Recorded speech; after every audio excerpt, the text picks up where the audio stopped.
Welcome back. You're listening to The Voice of Russia in London with me, Brendan Cole. Now, Moscow is hosting crucial talks with Iran and 6 world powers over the Islamic Republic's nuclear program. Iran's chief negotiator, Saeed Jalili, is expected to clarify his country's position, which is that Iran has an inalienable right to have nuclear energy for peaceful purposes. There is also the threat coming from Israel and Washington of a military strike, with some saying that that would become more likely if there was an impasse in the Moscow talks. Sanctions have already been imposed on Iran, and these could get tougher. So is an agreement imminent on Iran's nuclear program? What about Moscow's role in the talks, and how does Moscow and Washington's approach towards Iran's nuclear program differ? Joining me to discuss this in the studio is Shireen Shafai. She's from the campaign group against sanctions and military intervention in Iran, and from the School of Oriental and African Studies at the University of London. Also in the studio is Matthew Harris. He's a Middle East blogger. On the line is David Hartwell. He's a senior Middle East and North Africa analyst from IHS Janes. And on the line from Moscow is Dmitry Kosarev. He's a political analyst from the RIA Novosti news agency. I'll start with a simple question to you, Matthew Harris. Do you think that these talks in Moscow this week, are they a last chance? I hope they're not a last chance, because if we'd reached the point at which we were in last chance territory, things would be very grave indeed. I think the world is entitled to care about which types of regimes have nuclear weapons. And I think given the past behaviour of Iran's current regime, it's reasonable for the world community to want to stop Iran from having nuclear weapons. Shireen Shafai. Well, it depends. Last chance for what? I mean, Iran is absolutely not pursuing any military nuclear capability, and this has been proved by all IAEA reports, more than 30 of them already, and none of them provides any shred of evidence that there is any diversion of nuclear material to military purposes in Iran. So your question that is it the last chance? Well, actually, the Western powers are buying time with these talks to keep the oil prices down. So for them, this is absolutely not the last chance, because if the talks collapse, that would mean an increase in the oil prices, which would be detrimental for President Obama's election campaign. But for Iran, I think they see things very differently, because these talks are not bearing any fruit for them. So maybe for them, this is the last talk that is going to take place. On the line from Moscow is Dmitry Kosarev. He's from the RIA Novosti news agency. He's a political analyst. The talks are taking place in Moscow. What's the view in Moscow there? Is there some kind of optimism that Russia can be a conduit for some kind of deal? I'm not sure about optimism. There are many reasons that we expect only very modest, slight progress in these talks. But it doesn't look like failure. The main thing here is not to fail completely. And failing is not what Iranians want, and not what Russia or anybody else wants right now. David Hartwell from IHS Janes. The bar is set relatively low, isn't it? There just has to be not complete failure. There has to be some kind of agreement, but there won't be any kind of pronouncement, will there? Mm-hmm. Yeah, I think that's where we're heading. I think your correspondent in Moscow has really hit the nail on the head. I think that all sides will want to, at the very least, try to perpetuate the talks, and probably the best that can be hoped out of the Moscow round of talks is that they agree to meet again. The danger is that the talks will become an end in themselves rather than a means to actually resolving the crisis. Matthew Harris, a Middle East blogger. There's 3 key concessions on the table, I suppose, that Washington and their allies are demanding. By those I mean the shipping out of its existing stock of highly enriched uranium, the shutting of the nuclear Fordo sites, and also the stopping of enriching uranium to 20%. I mean, how likely are these concessions going to be agreed to by Iran? That is the pivotal question, because if those remain the international community's key demands and Iran remains immovable on them, then I guess you're not going to see any progress. I would hope that there are elements even within the current fairly despicable Iranian regime that could be open to compromise on these issues. I would also hope that were we to reach a point at which Iran were to have free elections and they were to elect what I would consider to be a more rational government, maybe they would be more open to concessions on these issues. But I think the really interesting point that underlies your questions is that the world community is making some very simple demands to Iran that are coupled with some very simple and in some ways quite generous offers of things that the world community will do in return for Iranian concessions. So, Shireen Shafai from SOAS, you're saying that Iran's program is completely peaceful and that there really isn't any need for this kind of vehement criticism of Iran. It wouldn't really countenance making any kind of concessions, and certainly not the concessions that Washington is demanding. Well, Iran is a member, actually, one of the first founding members of the Non-Nuclear Proliferation Treaty. Iran has a right under that treaty, NPT, to enrich uranium for peaceful purposes. And the first Security Council resolution in 2006, which demanded suspension from Iran, actually ignores that right to Iran. And these offers, which are on the table, so-called offers, none of them respect Iran's right to nuclear enrichment. And it's actually very ironic that this 5+1, the permanent members of the Security Council, are actually permanent members of the Security Council because they have nuclear bombs here. So it's, the level of hypocrisy here is just bizarre. Even during the Iran-Iraq war, when Iraq attacked Iran with chemical weapons, Iran didn't retaliate. So history shows us that Iran is not going down that path. Is Iran not meddling in Syria? Did Iranian-backed Hezbollah agents not blow up civilian targets in Argentina? Not Has anymore. Iran not threatened to wipe a UN member state off the map? No, Iran has not threatened to wipe any country off the map. That's just a myth. Iran said that the Israeli... So he never said it? You're telling me Can President Ahmadinejad didn't say it and an Iranian general didn't recently repeat it? No, in he the last said few that the weeks? Zionist regime will evaporate from the page of time like the apartheid regime in South Africa did and like the actually fascist regime in Germany did. This is the same president who hosted a conference to celebrate cartoons that have jokes about the Holocaust, who has repeatedly said that he wants to destroy the state of Israel. No, Iran is holding a conference next year for a nuclear weapons-free Middle East region, and that's very important. And Russia actually agrees with Iran on that and is very vocal about having a nuclear weapons WMD-free region, which is only not happening because the sole entity in this region who has actually nuclear arsenal, more than 200 warheads, is Israel. Considering they're surrounded by countries that constantly threaten their destruction, can you blame them for wanting a nuclear deterrent? Well, who is actually refusing to agree to multiple UN Security Council resolutions? The Israelis are still keen on their settlements. They're still suppressing the Palestinians' right to existence and to have an independent state. You're listening to The Voice of Russia in London. We're discussing Iran's nuclear programs. In the studio is Shireen Shafai. She's from the campaign group against sanctions and military intervention in Iran. Also in the studio is Matthew Harris. He's a Middle East blogger. On the line is David Hartwell. He's a senior Middle East and North Africa analyst from IHS Janes. And on the line from Moscow is Dmitry Kosarev. He's a political analyst from the RIA Novosti news agency. Okay, well, look, I'll turn to David Hartwell from IHS Janes. I mean, there is, I suppose, a degree of, from Tehran's point of view, a degree of hypocrisy that they're being lectured to about nuclear programs from countries that have nuclear weapons. Possibly. I think there are questions, though, that Iran has not specifically provided answers to. And clearly, the idea that the IAEA has given Iran a clean bill of health in the last 5, 6, 7 years is not completely accurate, because the IAEA has flagged a number of concerns about the nature and purpose behind the Iranian nuclear program, and the Iranians have consistently refused the IAEA access to the party and military complex. So where there are clearly issues there, but it's very easy to be relativistic in terms of well, it's the nuclear club dictating to the non-nuclear club.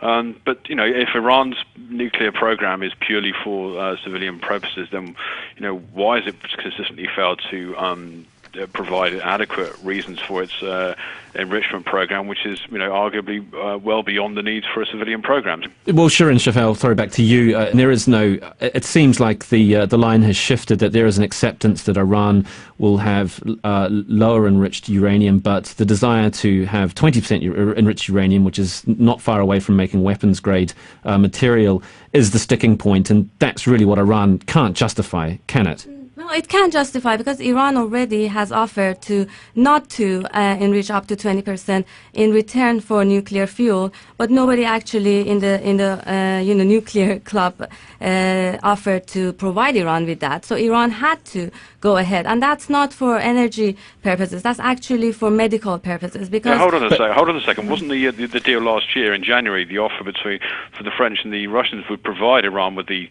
nuclear material that it was looking for its medical nuclear reactor in Tehran in exchange for exporting and ceasing production to 20%. That was well on the table, and that was offered to Iran, and Iran rejected it. No, Iran actually had an agreement with Turkey and Brazil in 2010. No, that was the second agreement. There was an original agreement which the Iranians rejected, and then the Turks provided another agreement, which is the one the Iranians rejected, but it was made outside of the IAEA, and it didn't have the IAEA safeguards built into it, which is why the Iranians accepted it. Yes, I have to agree with you on that, because I think Iran made a mistake not to agree to the Russian proposal. Actually, it was originally Russian in 2009. And Russians were very upset with it. According to one Russian expert, it was the last straw on the to break the camel's back, Iran's refusal to agree with the Russian proposal in 2009. But then again, Iranians went ahead and had another agreement with, I'm sure they had their own reasons not to agree to that proposal, because it demanded Iran to ship out all its stockpile of low-enriched uranium to another country and not to for return for any guarantees. Iran wanted some guarantees. And in the Turkey-Brazil deal, it's not true that IAEA was not involved. The uranium, the low-enriched uranium, was supposed to go to Turkey under the IAEA custody. And actually, President Obama, in his letter to Turkish and Brazilian leaders in April of 2010, said that if Iran does this, this is going to build confidence. And President Obama's letter is published now. Well, talking about Russia's role in these talks, I'll turn to you, Dmitry Kosarev from the RIA Novosti news agency in Moscow. What are some of the historic reasons why Russia's relationship with Iran differs from that of Washington's relationship with Iran? Well, as we see from here, we are devoid of this, shall we say, Iranian myth, and we do not even understand this demonization of Iranian actions. Russia is not exactly afraid of Iranian nuclear program. After all, the French have nuclear bomb too, and we are not quite worried about that. So this is not the question, but we don't want a huge conflict on our southern borders and to the southern break of Caspian Sea, which is also ours. And we're trying to inject some reason in the whole situation. But we are certainly not very optimistic about the speed with which this solution can be achieved. Because try to imagine that today in Moscow we declare that the compromise has been reached and the agreement is here. And next day, President Obama's rivals, Mitt Romney especially, would declare that the president has compromised to Iranians, this and that. That's impossible. So what we want to do is gently, slowly to let the negotiations drag on until the year end at least. Then we shall see all the outlines of the agreement. And then maybe next year we shall see something like settlement between Iran and the world community, especially considering the changing situation in the Middle East in general. Matthew Harris, do you agree with that? Do you think that there could be a solution as early as next year? That sounds very fanciful and optimistic, doesn't it? It sounds very optimistic, but having said that, in terms of the slightly complex history that was being talked about to do with who offered what to whom and those offers that were under IAEA auspices and those that weren't, one has to hope that this can be a rational problem which has a rational solution. But the problem I have with that is that, with the best will in the world, I do not see the current Iranian regime as being a rational actor. David Hartwell from Janes, is Iran potentially an irrational actor in all this? I mean, they have made some kind of noises that at some degree of compromise, haven't they? And they're being hit by punitive sanctions. There's got to be a point when Tehran thinks, well, this isn't a price worth paying, surely. It depends what you mean by rational and where you're sort of posing to what extent you're posing the rational question. Because in some extent, I think in the past. And I think to some extent today there is too much of a temptation to label the Iranians as completely irrational. I don't necessarily believe that. I think if you're looking at for instance if you're sat in Tehran and you're an Iranian leader and you are surrounded by Pakistan on one border, Israel potentially on another border, then from an Iranian point of view it makes rational sense to develop a nuclear weapon. Russia on the northern border, China as well, not far away. So from their point of view, there is reasoning behind that. Of course, that's where that rationale butts up with the international rationale of preventing international weapons proliferation. So that is essentially the crux of the conflict. And so, but I don't believe necessarily that. I think that there is a rationality within the Tehran regime that they know how far they can push this. And now, whether they think that extends to a nuclear breakout in terms of a weapon, or whether they build their nuclear capabilities to a point where they have all the infrastructure in place in order to then perform, then to sort of effectively hold, the sort of Japanese type scenario, then that remains to be seen. But I do firmly believe that the Tehran knows how far it can push this in terms of the risk that it can take before inviting an Israeli or an American attack. Shirin Shafei from SOAS, there has to be. And key, I guess, to these talks is how much Washington can impress upon Tehran that there would be a military attack. And Iran is playing that game, isn't it? It's, well, you haven't made a strong enough threat just yet, so we'll keep on hanging out. That's what it's doing, isn't it? I think it's exact other way around, because President Obama is buying time until his re-election in November to keep the oil prices down with this continuance of talks, whereas Republicans, on the other hand, want to intensify their threats to keep the oil prices high, and Israelis as well. All right. Well, look, actually, just specifically about the Russian side of things. Earlier, I interviewed the Russian Lieutenant General Yevgeny Burzhinsky. He was a former department deputy head in the Russian Defense Ministry. I asked him earlier whether Russia would want, in return for its role in these brokering talks with Tehran, some kind of assurance from Washington about not putting up a missile defense shield in Eastern Europe, and how this plays into the talks. Because obviously a non-nuclear weapon-capable Iran would mean that this missile defense shield would be unnecessary. These two issues, in my opinion, are interconnected. Because, first of all, as a military man, and I was dealing with Iranian missile and nuclear problem for very many years, we still do not believe that Iran is very close neither to a nuclear bomb nor to a long-range missile. It's much more talk than reality. But of course, nuclear Iran is not the best, the best solution for Russia, since it's our neighbor. But these issues, relations between Russia and the United States, will be discussed. If Iranian missile and nuclear problem disappears, then, the reasoning for United States building up anti-missile defense in Europe, of course, it becomes questionable. Dmitry Kosarev from RIA Novosti in Moscow. So this is going to play out in the talks today, isn't it? Russia wants a little bit from Washington in return for what it can do to help the Iranian nuclear situation. Well, for now, it's rather Washington that wants some kind of understanding from the Russian side, and the recent meeting between our president and President Obama confirmed this approach. They want us to be mediators and to soften the blows around Syrian problem and Iranian too, and they are connected. In fact, we are not really concerned with our military relations and security relations with the United States, but we are concerned more now about the Middle East in general. You see, the problem is that if things go on like they do now, and jihadization of Middle Eastern nations goes on, then Iran and Syria will be the only and the most, at least decent regimes in the whole area, while the rest will slide into Muslim Brotherhood's craziness. That's what we see in Libya and probably in Egypt and even in Tunisia.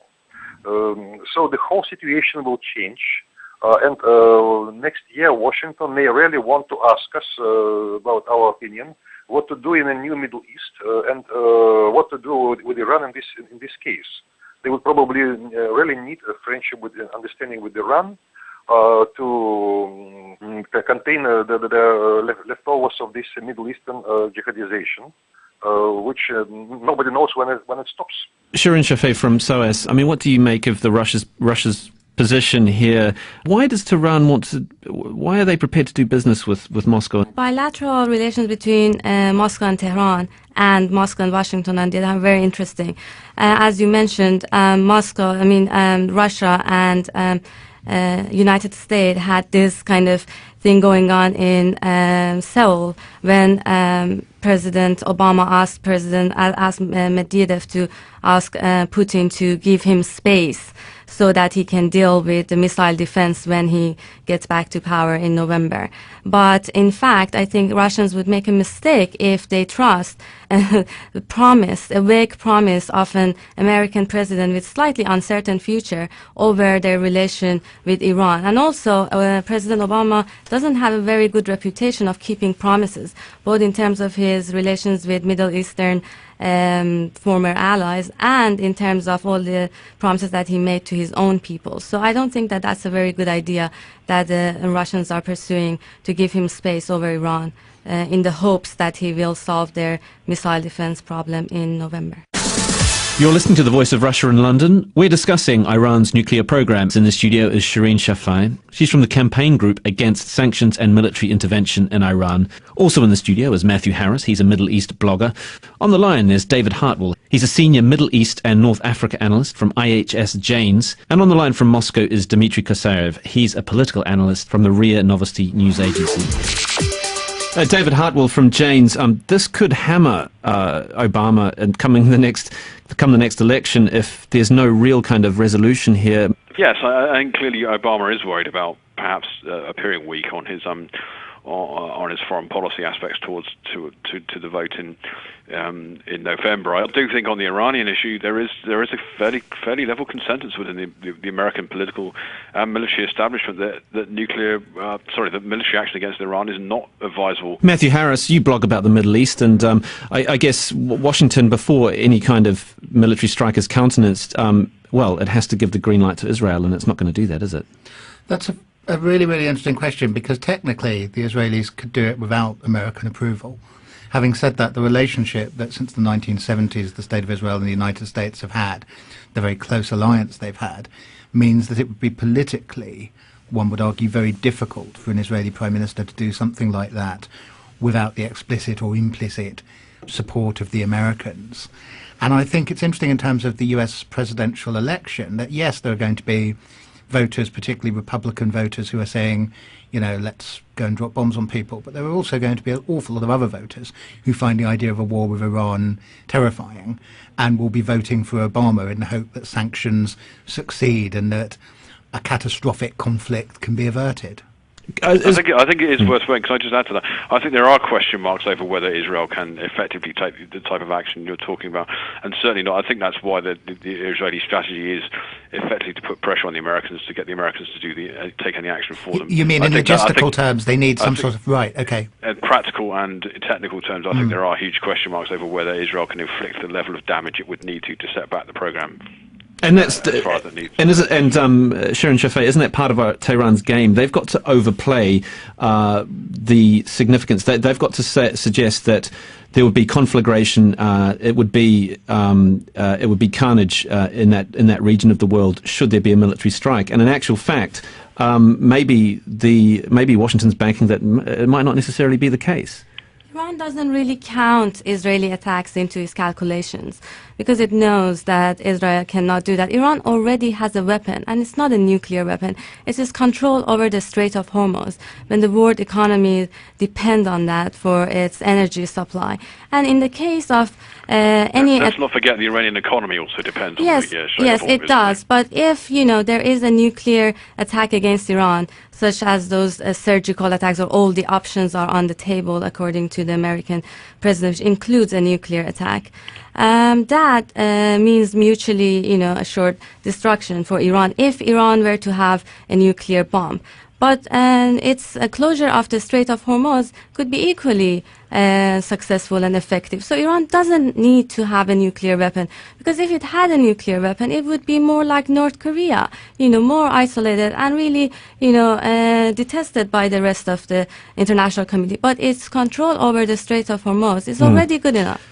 I'd just like to briefly go into the wider region. Matthew Harris, you blog about the Middle East, as I said earlier. What about Syria? Iran would probably obviously want to avoid any kind of confrontation if Bashar al-Assad is weakened or overthrown. Syrian support seems to be pretty important for any kind of response to an Israeli strike. I mean, what do you make about that? One of the fascinating things in Syria is that, yes, the Iranians are supporting Assad, and we're being told there are Iranian military-type people on the ground in Syria supporting Assad. But surely some of the Islamist groups that are opposing Assad, that are among the opposition to Assad, is it beyond the stretch of imagination that some of those also have had some Iranian intelligence backing at some point? So I'm really wondering what's going to happen in Syria and where Syria is going to go, whether we're going to end up with a permanent state of civil war with the Assad regime hanging on in government but not actually in control of the country. Shirin Shafei, is Syria something that's in the back of Tehran's minds when they go to these negotiations? 5+1 has asked Iran not to bring these so-called irrelevant issues to the negotiations, which I think it's not a good decision. Although Russia has been very vocal, the foreign minister of Russia, Mr. Lavrov, has specifically said that Iran should be included in any solution for Syria, and it would be totally ineffective if Iran was not a part of that. I'll just finish actually now by a statement or a comment made by Ayatollah Khamenei, who is really, I guess, the final say on these programs. He made the point that a nuclear bomb is wrong. He said that we consider developing nuclear weapons as unlawful and, quote, a sin. Now, should we believe him? To a certain extent, I would be prepared to believe him. I think the regime that he heads is oppressive and very unpleasant, but in religious terms I can respect a certain element of his sincerity, even though a lot of the things he's responsible for are fairly abhorrent. So there could be an element of truth in this, and this isn't the first time that a senior Muslim leader has come out with a fatwa of this nature, and it has the potential to be very exciting. David Hartwell from Jane's, what do you make of the Ayatollah's statement? As Matthew has just said, from a religious perspective, I think it's quite encouraging. I think ultimately, though, that that's representing the religious side of the Iranian regime, but there is another side which is extremely pragmatic and rational, and to some extent also there's another facet of it, of course, which is extremely ideological. And just finally, I'll turn to you, Shirin Shafei. Let me just give you a brief history of that statement. It actually was declared by the leader of the Islamic Revolution, Imam Khomeini, during the Iran-Iraq War. And then in 2005, actually, Ayatollah Khamenei first issued this fatwa in a conference. And then again, he emphasized this fatwa in another disarmament conference last year. So, and also another point to add to that, it's in the back of Iran's commitment under NPT.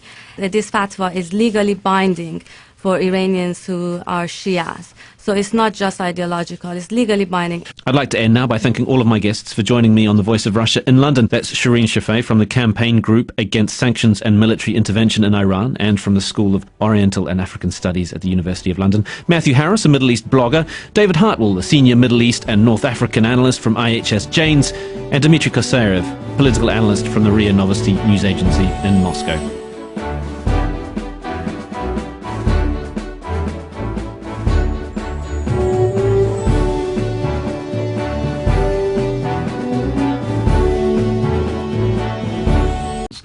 Shirin Shafei. Well, it depends. Last chance for what? I mean, Iran is absolutely not pursuing any military nuclear capability, and this has been proved by all IAEA reports, more than 30 of them already, and none of them provides any shred of evidence that there is any diversion of nuclear material to military purposes in Iran. So your question that is it the last chance? Well, actually, the Western powers are buying time with these talks to keep the oil prices down. So for them, this is absolutely not the last chance, because if the talks collapse, that would mean an increase in the oil prices, which would be detrimental for President Obama's election campaign. But for Iran, I think they see things very differently, because these talks are not bearing any fruit for them. So maybe for them, this is the last talk that is going to take place. On the line from Moscow is Dmitry Kosarev. He's from RIA Novosti news agency. He's a political analyst. The talks are taking place in Moscow. What's the view in Moscow there? Is there some kind of optimism that Russia can be a conduit for some kind of deal? I'm not sure about optimism. There are many reasons that we expect only very modest, slight progress in these talks. But it doesn't look like failure. The main thing here is not to fail completely. And failing thing is not what Iranians want and not what Russia or anybody else wants right now. David Hartwell from IHS Janes, the bar is set relatively low, isn't it? There just has to be not complete failure. There has to be some kind of agreement, but there won't be any kind of pronouncement, will there? Mm-hmm. Yeah, I think that's where we're heading. I think your correspondent in Moscow has really hit the nail on the head. I think that all sides will want to, at the very least, try to perpetuate the talks, and probably the best that can be hoped out of the Moscow round of talks is that they agree to meet again. The danger is that the talks will become an end in themselves rather than a means to actually resolving the crisis. Matthew Harris, a Middle East blogger, there's three key concessions on the table, I suppose, that Washington and their allies are demanding. By those I mean the shipping out of its existing stock of highly enriched uranium, the shutting of the nuclear Fordo site, and also the stopping of enriching uranium to 20%. I mean, how likely are these concessions going to be agreed to by Iran? That is the pivotal question, because if those remain the international community's key demands and Iran remains immovable on them, then I guess you're not going to see any progress. I would hope that there are elements, even within the current fairly despicable Iranian regime, that could be open to compromise on these issues. I would also hope that were we to reach a point at which